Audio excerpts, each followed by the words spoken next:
ఓం శ్రీ గణేశాయ నమః. శ్రీమాత్రే నమః. శివాయ గురవే నమః. శ్రీకృష్ణ పరబ్రహ్మణే నమః. శ్రీరామాయ నమః. శ్రీ గురుభ్యో నమః.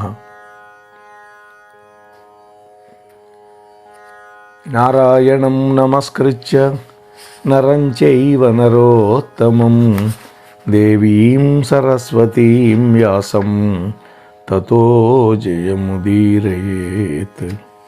సచ్చిదానందరూపాయ విశ్వోత్పత్యాదిహేతవే తాపత్రయ వినాశాయ శ్రీకృష్ణాయ వయం నమః. ప్రియ భగవద్బంధువులారా, మన అకునూరి సీతారాం మోహన్ రావు గారి యొక్క మోహనవాణి ఛానల్ ద్వారా నవగ్రహ పురాణాన్ని అత్యంత భక్తి శ్రద్ధలతో వింటూ ఉన్నటువంటి భక్తామ తల్లులకు తండ్రులకు మునుముందుగా నా యొక్క సాధువాదాలు. నిన్న మనం కేతుగ్రహ చరిత్ర 3వ రోజు పూర్తి చేసుకున్నాం. కేతుగ్రహాన్ని త్రిమూర్తులు ముగ్గురు నిరోధించి, ప్రతిరోజు ఇలా నువ్వు చేయటం మంచి పని కాదు, మీ అన్న రాహువు ఏ విధంగా వరాన్ని పొందాడో మా నుంచి నియమితమైనటువంటి దినాల్లో మాత్రమే నువ్వు చంద్రగ్రహాన్ని సూర్యగ్రహాన్ని వంతుల వారీగా పట్టుకోవడానికి మేము అనుమతిస్తున్నాము అన్నారు. అంటే అమావాస్య రోజు సూర్యుడిని, పౌర్ణమి రోజు చంద్రుడిని అని వరాలిచ్చి వెనక్కి తిప్పారు. కేతువు ఆశ్రమానికి వచ్చాడు. ఆశ్రమం ముందు నిలబడి ఉన్నారు రాహువు, అతడి కొడుకు మేఘహాసుడు, సింహిక, ధనూదేవి, సింహీదేవి రాహు భార్య, కేతువు భార్య చిత్రలేఖ. అందరూ ఆశ్రమం ముందు నుంచో ఉన్నారు. కేతువుకి ఆప్యాయంగా స్వాగతం చెప్పారు. దగ్గరగా వచ్చి నిలబడినటువంటి కేతువుని రాహువు ఆలింగనం చేసుకొని పెద్దగా నవ్వటం మొదలుపెట్టాడు. కేతువు తన విజయ వికట అట్టహాసంతో అతడితో శృతి కలిపాడు. అన్నతమ్ములిద్దరు కూడా నవ్వుతున్నారు. ఇద్దరి నవ్వులు కూడా 2 కారు మేఘాల రాపుడితో పుట్టినటువంటి భయంకరమైన ఉరుముల యొక్క శబ్దాన్ని మరిపిస్తూ ఉన్నాయి. అంత వికటమైన నవ్వు, అంత భయంకరమైన శబ్దం. కేతువు యొక్క నవ్వులో అతడి యొక్క విజయ గాథ ధ్వనిస్తున్నట్టుగా ఉంది. రాహు యొక్క స్వరంలో తన తమ్ముడు సాధించినటువంటి దానికి అభినందన ప్రతిధ్వనిస్తున్నట్టుగా ఉన్నది. రాహుకేతువుల యొక్క నవ్వులు అక్కడున్న వాళ్ళందరికీ ఒక అంటువ్యాధిలాగా ఆవహించినాయి. క్షణంలో కశ్యపాశ్రమ ప్రాంగణం అంతా కూడా ఆ 7 యొక్క నవ్వుల బృందగానంతో దద్దరిల్లిపోయింది. కశ్యప ప్రజాపతి, అదితి, వినత, కద్రువ, దితి, ఇతర భార్యలు పరుగు పరుగున వచ్చారు అక్కడికి. పిచ్చి పట్టిన వాళ్ళలాగా పగలబడి నవ్వుతున్నటువంటి ఆ 7 చూశారు. వాళ్ళు మాత్రం వచ్చినటువంటి వీళ్ళని గమనించే స్థితిలో లేరు. వాళ్ళకి విజయ గర్వం అంతే. వెంటనే అదితి ధను, సింహిక అని గట్టిగా పిలిచింది. అప్పుడు వాళ్ళు నవ్వులాపి అక్కయ్య వైపు చూశారు. కశ్యప ప్రజాపతికి ఇదంతా అయోమయంగా కనపడింది.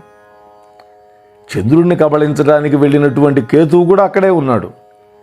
ఆకాశంలో చంద్రుడు మాత్రం అద్భుతంగా ప్రకాశిస్తూ ఉన్నాడు.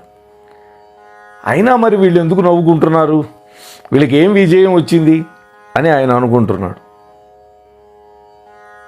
వెంటనే ఎందుకయ్యా అలా నవ్వుతున్నారు అని అడిగాడు కశ్యపుడు. తాతగారు, నా తండ్రి గారిలాగే నా పినతండ్రి అయినటువంటి కేతువు కూడా ఆ త్రిమూర్తుల నుండి వరాలు మూటగట్టుకొని వచ్చారు అని చెప్పి ఆ మేఘహాసుడు చెప్పాడు. ఏం వరం ఇచ్చాడయ్యా నీకు కేతు అని అడిగాడు కశ్యపుడు.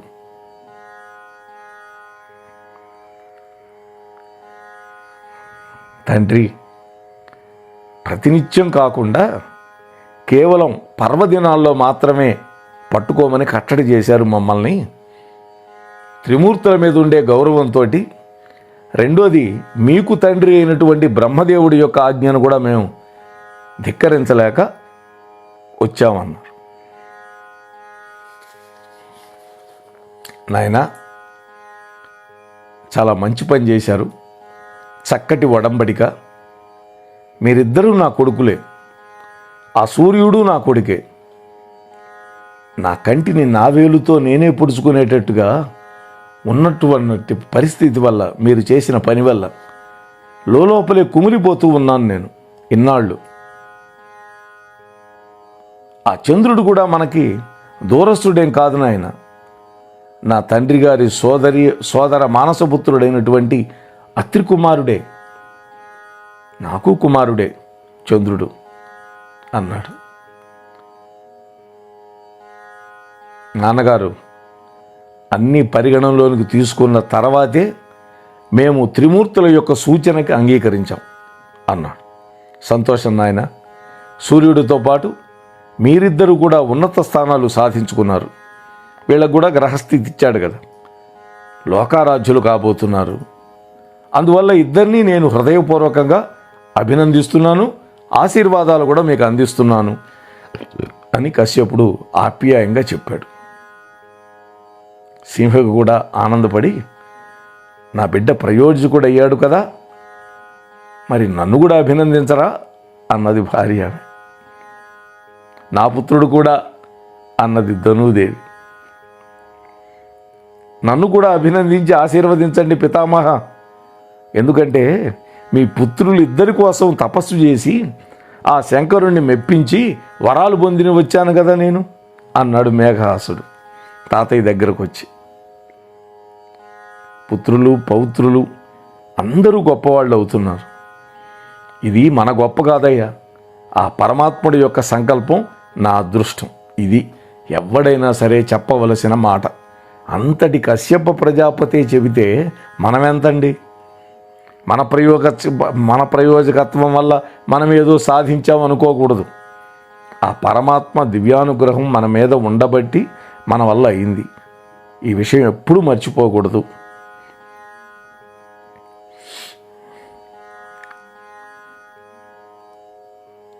ఇదంతా చెప్పి, ఇదయ్యా కేతువు యొక్క సంక్షిప్త చరిత్ర అన్నాడు నిర్వికల్పానంద స్వామి. గురువుగారు కేతువు జన్మ వృత్తాంతం చెప్పారు, కేతువు యొక్క చరిత్ర చెప్పారు. మరి కేతువు యొక్క మహిమను కూడా మేము వినాలని మేమంతా కూడా ఎదురు చూస్తూ ఉన్నాము, అది కూడా మాకు చెప్పండి అని అడిగారు. మరి ఆ కేతువు యొక్క వైభవం ఏంటి అనేది మనం చెప్పుకుందాం. ఈ శ్లోకం చదివి మొదలు పెడుతూ ఉన్నాడు నిర్వికల్పానంద స్వామి. మనం రోజు ప్రార్థనలో చెప్పుకుంటున్నాం.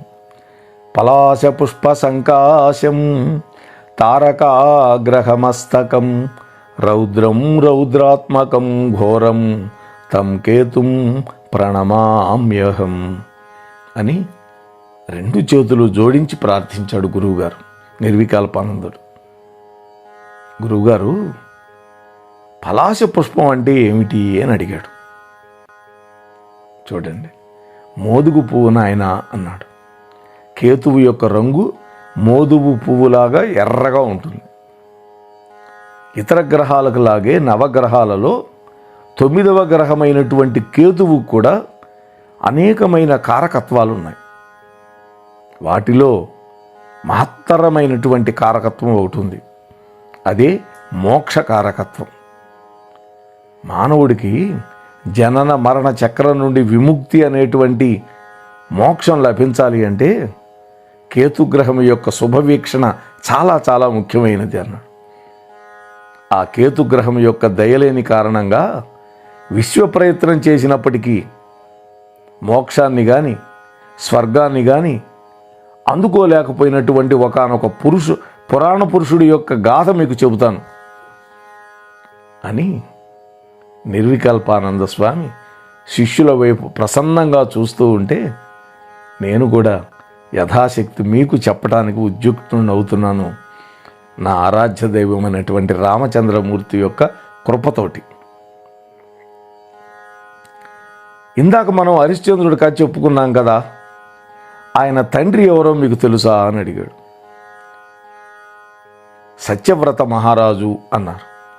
ఆయనకే త్రిశంకుడు అనేటువంటి పేరు కూడా ఉంది.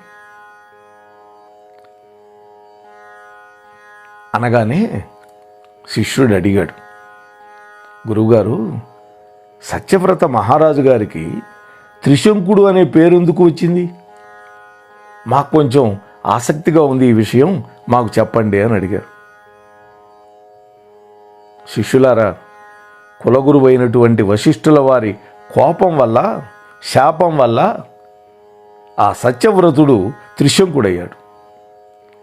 త్రిశంకుడు అంటే 3 పాపాలు చేసినవాడు అని అర్థం అండి. ఆ 3 పాపాలు ఏమిటి గురుగారు చెప్పండి అడిగాడు సదానందుడు. నాయన, యుక్త వయసులో ఉన్నప్పుడు ఈ సత్యవ్రతుడు వివాహ వేదిక మీద నుంచి మంగళసూత్ర ధారణ జరిగే ముందు ఒక వధూమణిని ఎత్తుకుపోయాడు. అది ప్రథమ పాపం అన్నారు. అంటే పెళ్లిపీట మీద నుంచి పెళ్లి కూతురుని లేపుకుపోతే ఎంత పాపమో చెబుతున్నాడు ఇక్కడ. ఇవాళ కలియుగంలో జరుగుతూనే ఉన్నాయి ఇట్లాంటివి. ఆ నేరానికి శిక్షగా ఆయన తండ్రి అయినటువంటి త్రయ్యారుణ చక్రవర్తి గారు ఈ సత్యవ్రతుడికి రాజ్య బహిష్కార శిక్ష వేసేశాడు. చూసారా, ద్వాపరానికి వచ్చేసరికి పుత్ర వ్యామోహం పెరిగిపోయింది ఆ దుర్యోధనాదుల మీద ధృతరాష్ట్రుడికి. వాడు పుట్టగానే చెప్పారు వీడి వల్ల వంశం మొత్తం నాశనం అయిపోతుంది అని. అయినా కూడా పెడచెవిని పెట్టాడు ఆ యొక్క ధృతరాష్ట్ర మహారాజు. కానీ ఇక్కడ అలా కాదు. ఈ త్రిశంకుడు అయినాడు అని అనుకున్నాగా మొదటి తప్పుకే తండ్రి క్షమించల, రాజ్య బహిష్కరణ శిక్ష వేశాడు. మరి రెండో పాపం ఏంటి? కన్న తండ్రి యొక్క కోపానికి గురి కావడమే రెండో పాపం అండి. చూసారా, దేశం వదిలిపెట్టి అరణ్యాల్లో జంతువులను వేటాడి తింటూ నికృష్టమైనటువంటి జీవితం కొనసాగిస్తున్నాడు ఈ సత్యవ్రతుడు. ఒకనాడు వశిష్ఠ మహర్షి యొక్క హోమధేనువు ఉన్నది నందిని, దాన్ని చంపేసి ఆ గోవు మాంసం తినేశాడు. గోమాంస భక్షణ 3వ పాపం. ఇవాళ కలియుగంలో గోమాంస భక్షకుల సంఖ్య ఇబ్బడిముబ్బడిగా పెరిగిపోయింది. స్లాటరింగ్ హౌసెస్ వచ్చేసినాయి. అప్పటికి విశ్వేందు పరిషత్ గారి బజరంగ దళ్ వాళ్ళు తీవ్రమైన కృషి చేస్తూనే ఉన్నారు. వాళ్లతో పాటు హిందువులంతా కృషి చేయాలి, గోహత్యను నిరోధించాలి. ఎందుకంటే గోవు పరమ పావనమైంది మన హిందువులకి. సమస్త దేవతలు గోవులో కొలువై ఉంటారు. గోమాత యొక్క మహత్యం కూడా గతంలో మనం చెప్పుకున్నాం మన యొక్క ఛానల్ ద్వారా. అందువల్ల ఈ త్రిశంకల కారణంగా అతన్ని త్రిశంకుడు అని వ్యవహరింపబడతాడని వశిష్ఠుల వారు శపించాడు.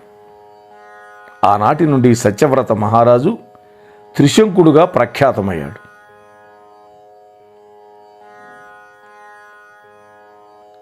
ఇక్కడ ఒక్కగానొక్క కొడుకండి, అరణ్యాల పాలు చేశాడు. దానివల్ల విచారించి దుఃఖపడి త్రిశంకుడి యొక్క తండ్రి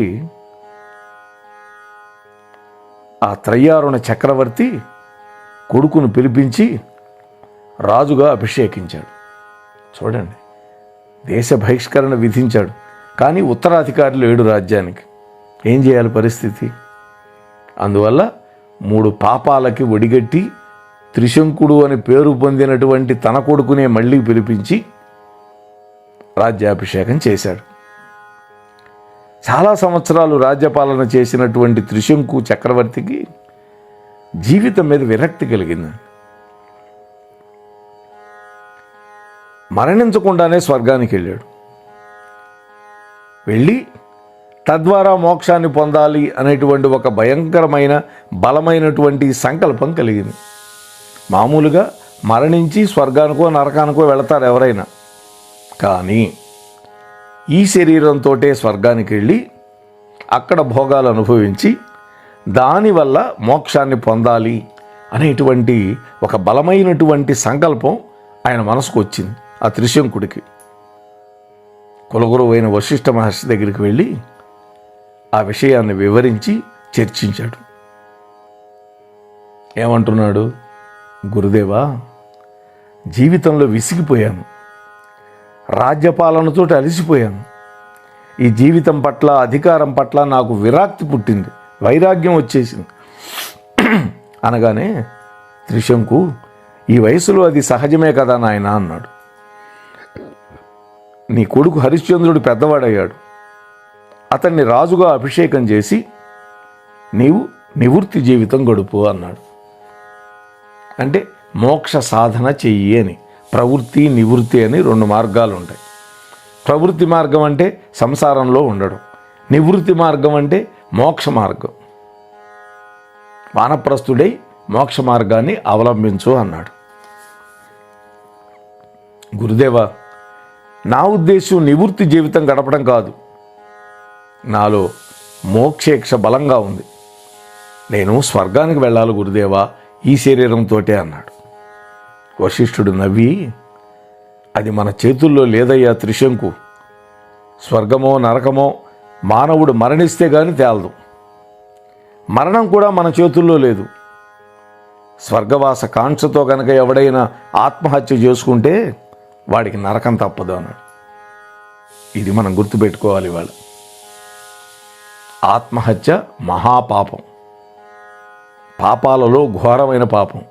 ఎందుకంటే భగవంతుడు మనకి మానవ జన్మిచ్చాడు, ఈ జన్మ ఇచ్చి తరించరా సాధన చేసుకొని అని చెబితే దగ్గర దారి అనుకొని ఆత్మహత్య చేసుకొని పైలోకాలకు వెళ్ళాలి అనుకుంటే కేవలం నరకానికే వెళతాడు వాడు.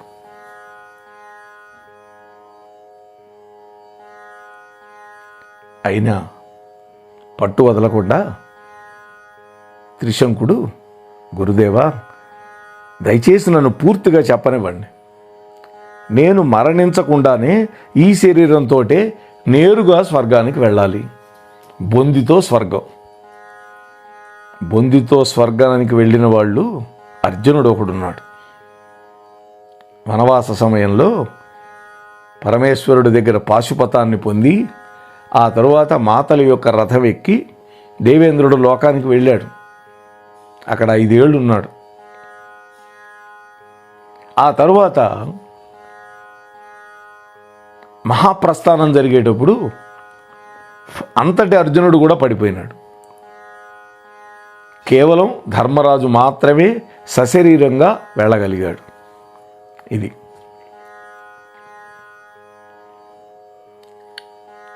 ఆ మాట విని, అంటే ఈ శరీరంతోనే నేను వెళ్ళాలి అనే మాట కొంచెం నిర్ఘాంతపోయేలా చేసింది వశిష్ఠుల వారిని. ఈ త్రిశంకుడికి ఏమైనా మతిగాని భ్రమించిందా అనుకొని, త్రిశంకు ఒక సత్యం చెప్తాను విను, సశరీరంగా స్వర్గానికి చేరే వ్యవహారం అలా ఉంచుతాం ముందు. ఒకవేళ నీకు సమీప భవిష్యత్తులో సహజ మరణం సంభవించినప్పటికీ నీకు స్వర్గవాసం కానీ మోక్షం కానీ లభించే అవకాశమే లేదు అన్నాడు. ఖరాఖండిగా చెప్పాడు. ఎందుకని గురుదేవా? మోక్షకారకుడైనటువంటి కేతుగ్రహ అధిదేవత నీకు ప్రస్తుతం అనుకూలంగా లేడు. ఆ కేతువు వక్రంగా వీక్షించాడా? మోక్షం కాదు కదా, స్వర్గం కాదు కదా, ఏదీ సిద్ధించదు. కాబట్టి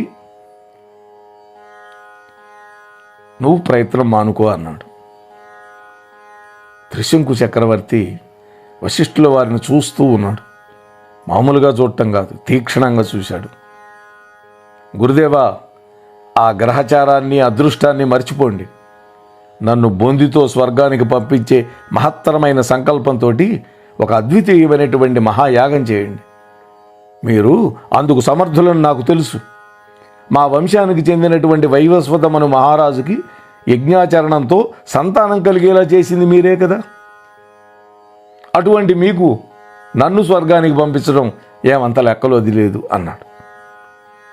అది వేరయ్యా త్రిశంకు, నీ కోరిక అసాధారణమైనది, ఆయన కోరిక సాధారణమైంది. ఆచరణ సాధ్యం కాని కోరిక నీది, అసహజమైన కోరిక. నిజం చెప్పాలంటే నీది ఆశ కాదు, వ్యామోహం, విపరీతమైన వ్యామోహం. నిష్కర్షగా చెప్పేశాడండి గురువుగారు.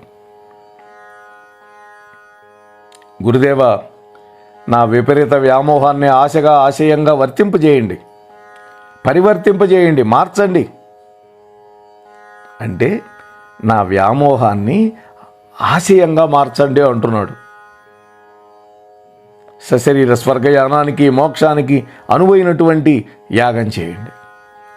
గంభీరంగా చెప్పాడు ఈ మాట రాజుగారు. ఏం ఆజ్ఞాపిస్తున్నావా నన్ను అన్నాడు వశిష్ఠుడు.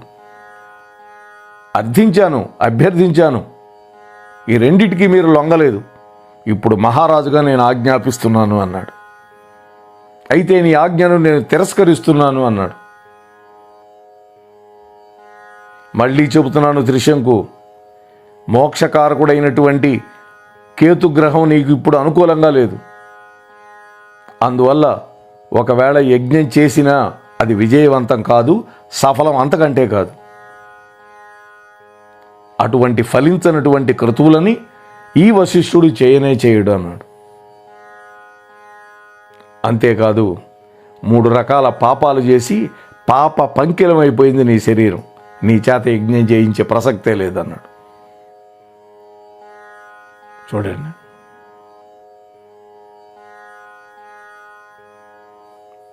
చివరికి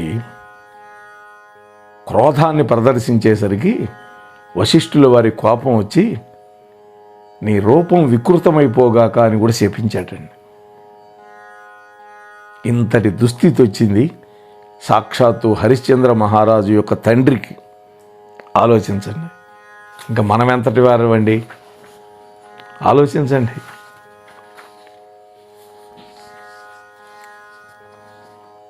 సరే, ఇక లాభం లేదనుకొని ఆలోచించాడు.